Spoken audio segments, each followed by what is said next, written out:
Hi, my name is Elton, and today I'm here to give you another key to have success and longevity in your workplace. Today, I want to talk about your boss is still your boss. What do I mean by that? So, in my book, Elton's Keys to Success and Longevity in the Workplace, I talk about building working relationships. And sometimes building a relationship doesn't just have to be with your peers, but it can be with the boss. It can be with your manager, your foreman, your supervisor, or the team leader, or whoever it is. Which that's people that you want to build relationships with, because those are the people who's going to give you the information you need to become better.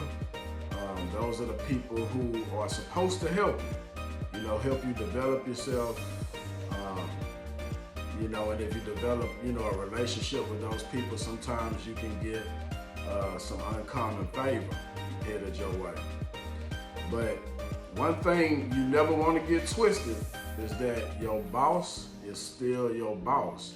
And the thing about that is so when we building these relationships, we get a little close to our boss, and sometimes we get close enough to where we want to start sharing our feelings about the way things are or the way things are going, or you want to share your feelings about the instructions that you were given. Sometimes your boss might ask you to do something and your response might not be the correct response because you've gotten close to your boss, so therefore you feel more open to share your feelings. Well, at the end of the day, your boss is still your boss.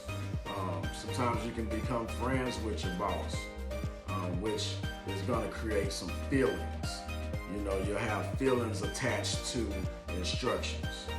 And what you want to try to do is you really want to get your feelings out of those instructions, because when your boss comes and gives you an instruction, it's something that they need you to do.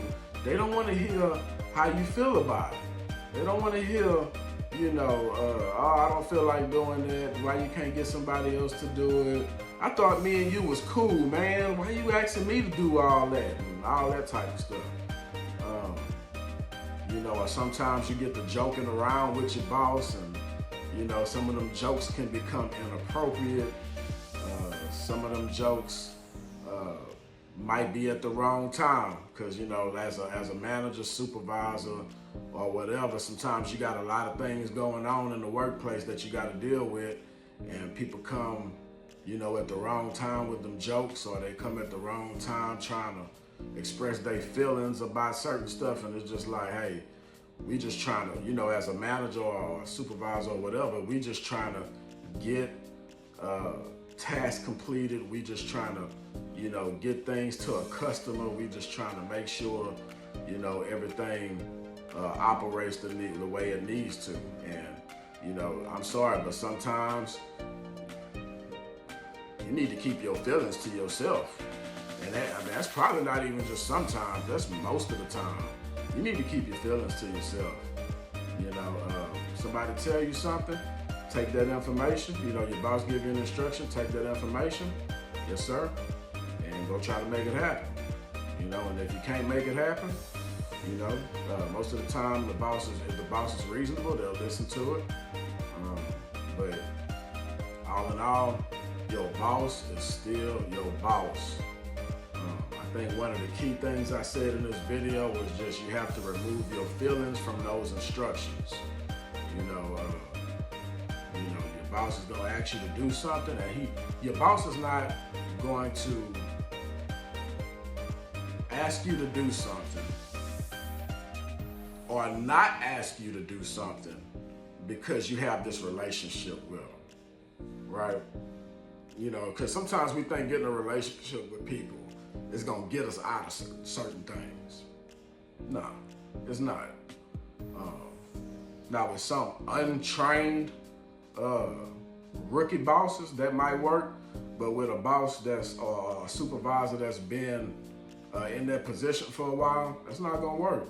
It might work with a rookie boss, but it ain't gonna work with a veteran boss. So, just wanted to put that key out there for you guys, man. And just always remember, when you're going to work, your boss is still your boss, no matter how long y'all been friends, how close you done got to them, you hang out with them after work, all that type of stuff.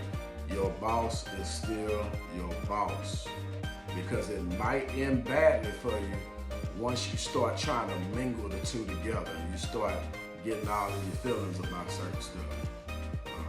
Certain things come out your mouth that shouldn't come out your mouth. Certain looks you shouldn't be looking that way. So I think y'all get the picture. So, this has been another key to have success and longevity in your workplace. Y'all have a blessed day.